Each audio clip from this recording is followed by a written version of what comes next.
Hello and welcome to the DIF.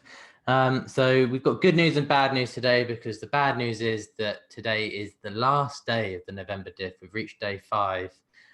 The good news is that we've got a DIF favorite on with us to catch up over the next 20-25 minutes or so and find out about how she's doing. Safia Qureshi. My name is Seb and I'll be your host for this conversation. And just as much as Safia is very keen, I'm sure, to hear my questions, she also wants your questions. So if you're able to use our comment space on the right-hand side of the video stream at thinkdiff.co to post your questions and comments there, feel free to, if you already navigated to the YouTube stream, feel free to drop them in that channel as well. And tweet us using hashtag ThinkDiff. Let us know what you think. And so today we're talking about reuse. We've got an example of reuse. An example. It's a hot in action. It's a hot topic, obviously, with everything that's being talked about plastics. And I've been in many sessions where we spent ages setting the scene for how not many plastics are collected or they're leaking into the oceans. And actually at the DIF, we're all about talking about the positive actions that are actually happening. And that's what this session is about, because we're talking about an innovation in action called CupClub that looks at the coffee cup scene. And so probably the best first question, Safia, is what is CupClub?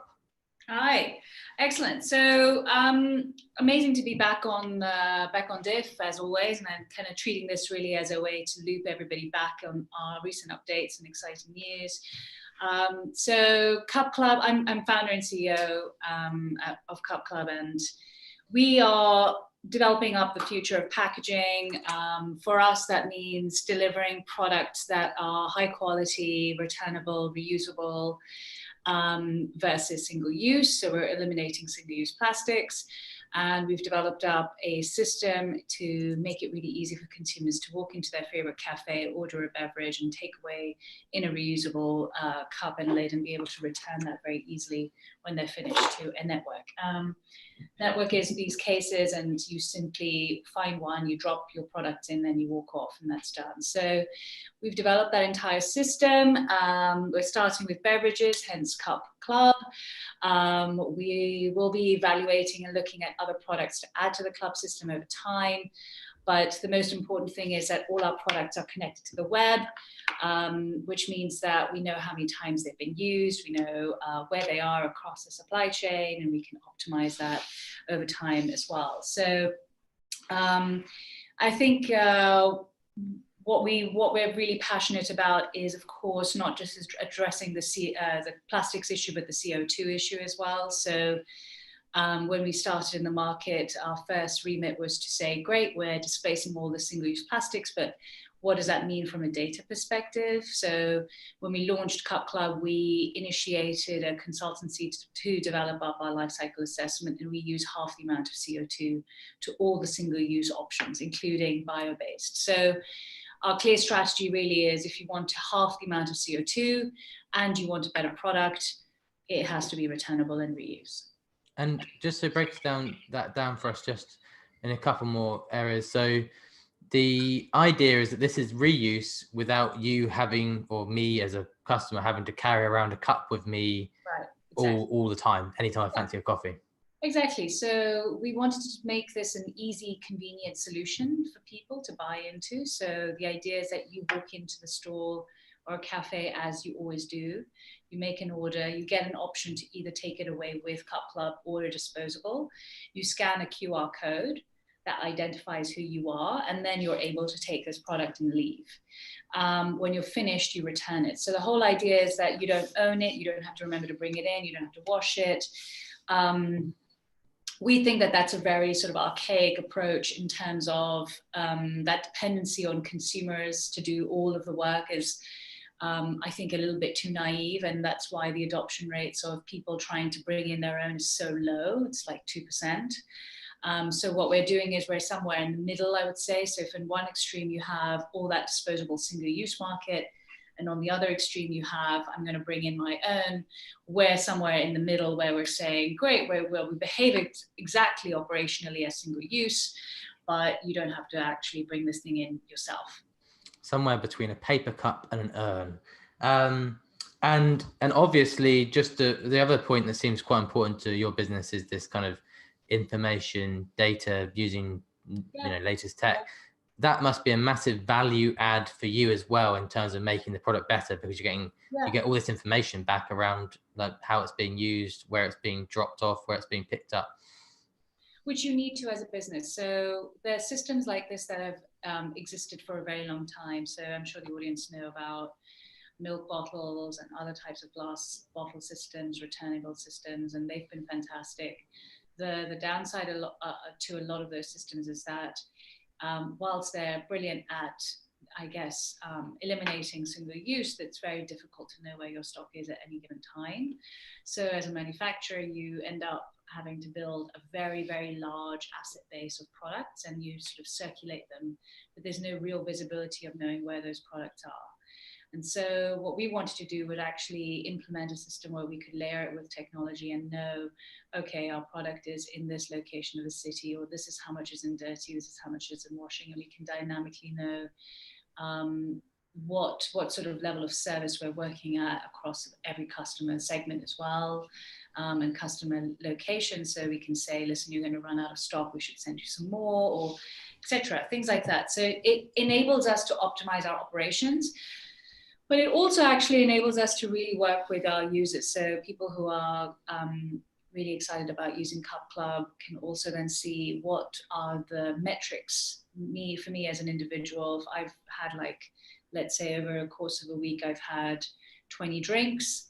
What does that mean in terms of my output? So if I have used something that's half the CO2 to disposables, what does that mean in terms of the energy I have saved as a course of my own my participation in the club, and what does that look like for me? So why do I care? So we use that data because we know on a per use basis how much CO2, energy, water, savings in plastic and paper we have per use. So we use that data to then give to end users and say, this is the equivalent of CO2 that you saved from entering the environment. This is the equivalent of plastics and paper reduction. So that's a really good way for us to balance out the value of what data can do for us. And yeah, I think that's something that comes up quite a lot with reuse applications, that ability to have a profoundly different relationship with your customer. What's your background? How did you get into this? How did you get to this place where you're creating cups?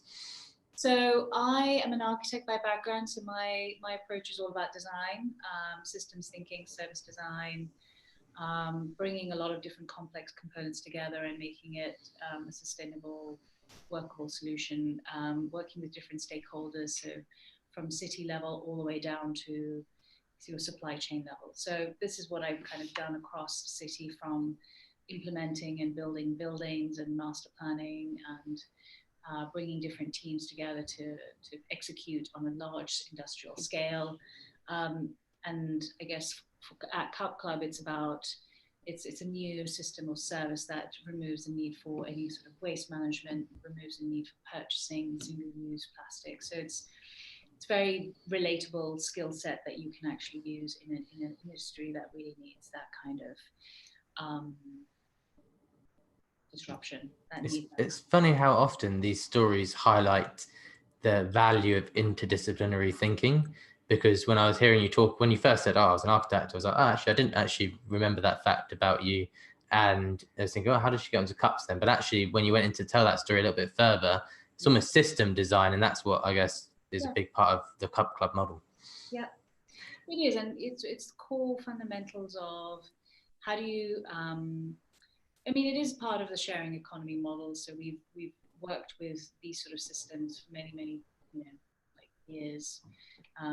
There are existing models out there, like I said, in the food and beverage industry, but also in other types of industry where you have a reuse system. You don't, pallets are a great example. So pallets are not something that are used at one time. They're in fact in constant circulation, and whoever has it is usually renting it for that duration while it's with them, and then it moves on to a different person in the supply chain who then pays for it for that duration, and then it moves on. So this is very relative thinking across an industry which I've had a lot of experience and expertise in. So it's not something new. What's new is, of course, the dynamics of specifically looking at plastics, specifically looking at packaging. Those are new dynamics, but we've had an excellent team to help us build that together. So it's been a very exciting journey. So I think the last time that we had you on during the diff, we had maybe not quite as posh set up with the nice products all lined up on the desk, but the concept was kind of demonstrated as a designed product. Yeah. I think maybe you were even beginning to explore pilots, or had maybe done a couple of pilots. Yeah. What's the story been sort of since that point of concept development to today? Yeah, so catch up on the last 24 months, basically. I think that was the last time you were on there. So 2 years ago. So the last 2 years trying to go from Yeah, proven concept to a scaled business, I guess. exactly. So funnily enough, 2 years ago, exactly now, we were at the Our Ocean conference picking up our award from the EMF. And that was our first initiation.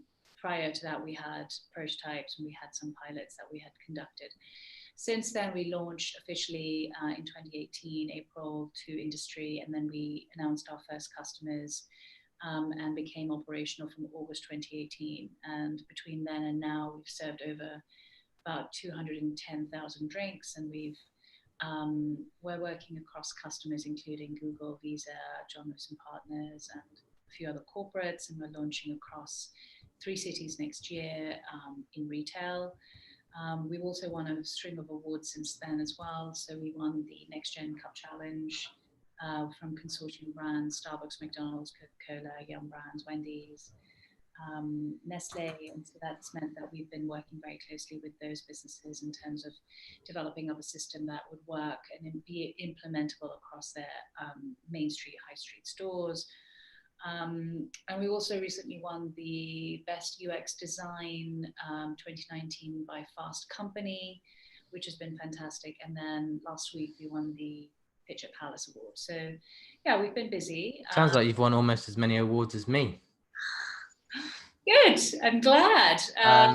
But just to dwell, because those are some big names that you've mentioned in terms of customers, yes, like Google, John Lewis, yeah, particularly note down. What does it mean when you say you're working with them? What does that look like? So corporate customers for us are your average. We're serving about 50,000 drinks a month across our corporate customers. So we are servicing across their HQ offices in London on a daily basis. So they're customers of ours. So the cafes at Google, some Google offices or whatever, John Lewis offices, those cups are like the cups we see on the desk. Exactly. Yeah, they're literally, they look exactly like this. So these are all connected. We've got our RFID technology built into all the products, even the lids. So they're having their daily coffees and drinks across all those corporate sites, in canteens, cafes, self-serve points. We eliminate loose packaging across all of those campuses. So they've gone 100% CupClub. And now as part of our Next Gen Challenge, we've been working in San Francisco with Google, and we'll be launching back there in 2020 next year. So that'll be exciting. We haven't released information on exactly what that looks like, so bear with us. That press release will be coming out, I think, in the year. So those are basically expansion of CupClub into North America. London is obviously our HQ. London is where everything started, and there are other roadmap plans for our retail launch in London as well, which we'll announce in the new year. What else is there? I mean, there's this sort of leap really for systems like ours is to, with on-the-go experience like ours, we wanted to first perfect the system and understand enough of the consumer requirements as well as the actual customer requirements or brand requirements within closed systems first, and then move that into the retail space so that we had a good understanding of what those might look like when you start to scale that up. So yeah, so that's our 2020 vision, which is really exciting. Just to dwell on that cities point for a minute, I know that you're not going to say anything about what you've got in plan. You're probably still working it up. But it seems like there's something real. I feel like that was always part of the kind of story as well. That there's an additional opportunity in the way in which city dynamics kind of work. It kind of speaks a bit to your background, and I guess there has to be this thing about, well, if you're living in London, and could you be a member of a coffee cup solution that means you basically have reuse without the hassle of having to carry a reused cup around? Is that still the spirit of what you're looking at? Right. So exactly. I mean, it's essentially the opportunity for you to walk into your favorite cafe and walk out with your drink in one of these. And all you need to do as an end user is just scan your QR code. So that's basically what we've done. We've built that technology. We're testing that technology now into new markets.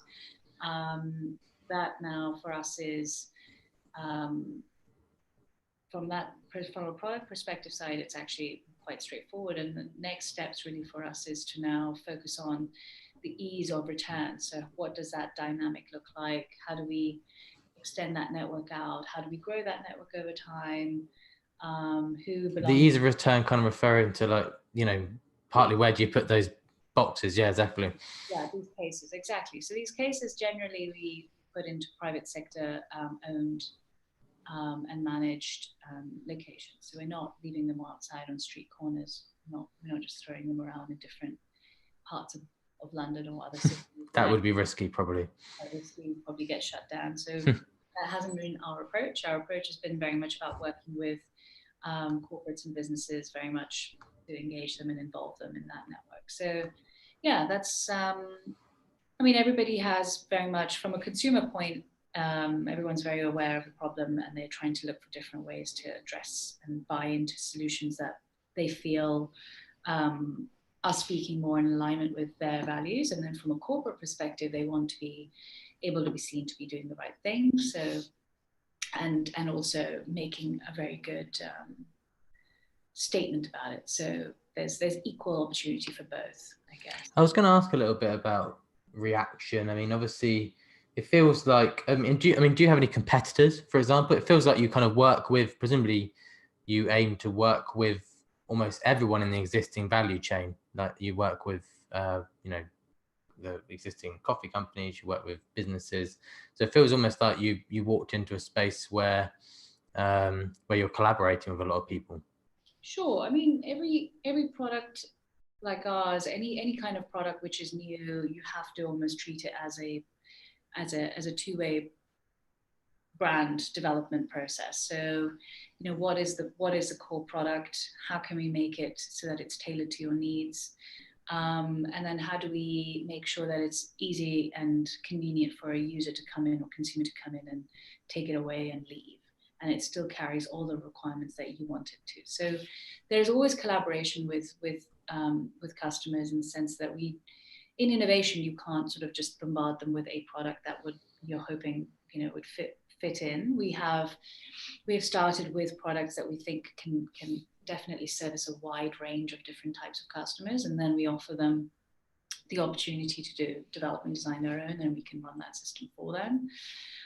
So it's less constrained on you have to use this, but also the software element allows them to really sort of dig into personalization where they might want to add, you know, different elements. So it's constantly collaborative in that way. I mean, you've got major brands that have specific needs, and each of them is very different. So you have to cater for them. There's a question here online actually from Scarlett, and she's asking, what's been the biggest challenge? So biggest challenge, I guess, for us has been around pricing. I think one of the things that makes things fly off the shelf is if you have a messaging that this is cheaper than what you're currently using. That's usually the tactic with some early stage startups who will throw a lot of money and just say, right, okay, you know what, we'll bring the pricing so low, acquire so much of the market, we'll dominate it, and then we'll see what happens after that. So it's a different approach. We've sort of taken the route of we're setting up our pricing as required, and we're not cheaper than single use cups, etc., but we are almost price comparative. So if you look at a fully loaded cost of single-use packaging plus any recycling recovery cost, and then any tax and levy, so we're quite equivalent.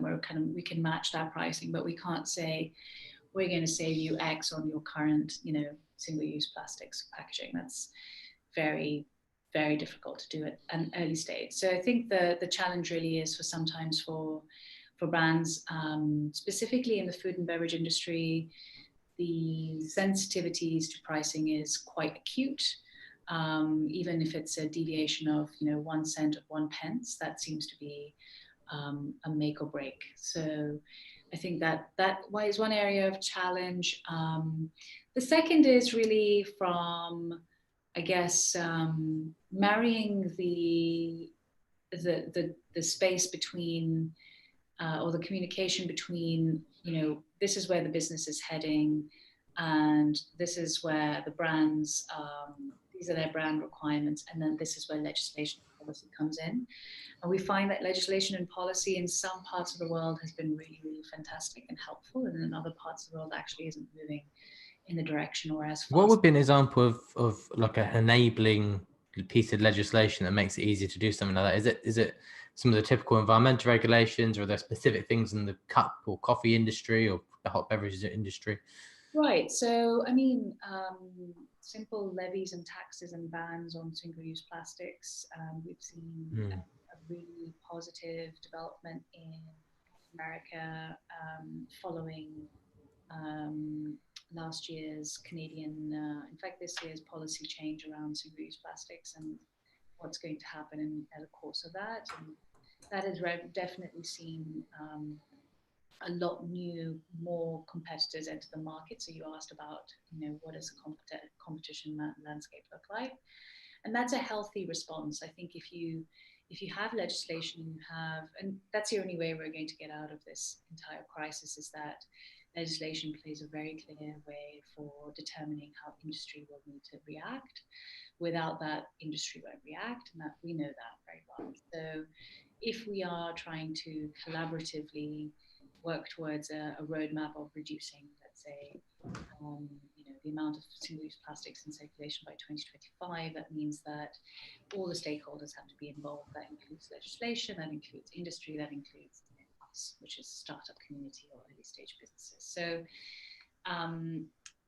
where there are, single-use plastic bans, where there are reduction requirements on single-use plastics, or where there are clear levies and taxes on specific items that are single-use plastics, that has really helped in driving the need and the requirement to procure services like ours. So we find that we are being pulled into certain markets because of legislation really implementing and playing a big factor in that. Right, I've got two more good questions in from the audience actually, and I've also got one of my own. So let's get through them. Question from Stephen, and he asked, when did you realize you had something? When was that? I guess he's looking for, when was that moment when you thought to yourself that actually you had a genuinely innovative product that was going to hit the market? Was there a moment, I suppose, as well as a question? Where was that moment? Well, I mean, these proof points, it's basically what you're describing as proof points. What were your validation points? So as a founder and as a designer, your validation points come in many, many phases. There's no one thing that says, yep, that's great. I mean, it happens incrementally. So the first validation point when CupClub was, this was in early 2016, when it was just an idea and I sort of headlined it at a design conference. The first validation point came from somebody who's pretty fantastic and who became one of my mentors, who was actually in the audience, who afterwards said, this is fantastic, you should come and meet my team. Validation points or proof points come when somebody who has a lot of, I guess, visibility or understanding of maybe your space or the value that it might bring and gives you the green light. That's one. Second validation is, of course, winning awards from established bodies that include the EMF and Closed Loop Fund as part of Next Gen. That's another validation point. Other validation points or proof points have been where we have presented CupClub to a potential customer, and the customer has said, we've tried to implement a system similar to yours without this, and failed, and we need to use your product. I was going to say, surely the moment when a big business like John Lewis, someone says, yeah, we'll take X amount or whatever, that's the big moment. Yeah, exactly. Customers are validation points. There are many, and you sort of, as you grow your product and you grow your service, you'll have different validation points. So people who are looking to join your team, for example, who have like amazing skill set and they want to be a part of it, that's another validation point that you're doing something great. So yeah, it takes time. I mean, if you are in the right place, right time, you'll see that your product or service suddenly moves fast, and that's a good sign. If it's moving up to the right, that's a good sign. Hopefully, a practical question coming from Freya, who's just asked how do you get involved in CupClub if you're a regular person right now? I guess that will depend a bit on whether you work in certain places at the moment, but I presume they could also go and follow you on various channels or your website or whatever if they wanted as well. So in many ways, we are always looking for really smart people to join our team. So job offer, Freya. Yeah, exactly. Send your details if you're super smart and buzzy and you're up for joining our team in various areas. We always keep a lookout. So email talent@cupclub.com. Otherwise, look out for our retail launch in London in 2020. We will be making announcements across our social networks. We're very prolific across Twitter and LinkedIn right now because most of our customers are corporates, but we are going to be moving more and more into some of the other social platforms. So you'll start seeing more engagement there. And then thirdly, of course, support us online and test the product out and give us your feedback. We'd love to hear from you there. So yeah. So final question from me. You've kind of often we like to finish these sessions. You may remember that we like to say, "What's next?" That's our sort of typical conversation ender. But you've kind of given us a bit of a taste of what's next already in terms of some of the launches that you've got lined up for 2020. What I'm kind of interested in though, and it's something I'm always interested in when I have conversations with people who are already in a business or in the process of developing a business from an entrepreneur angle, is how far are you looking ahead? How much of it is what am I going to do tomorrow? Because that's kind of, what you've got to do.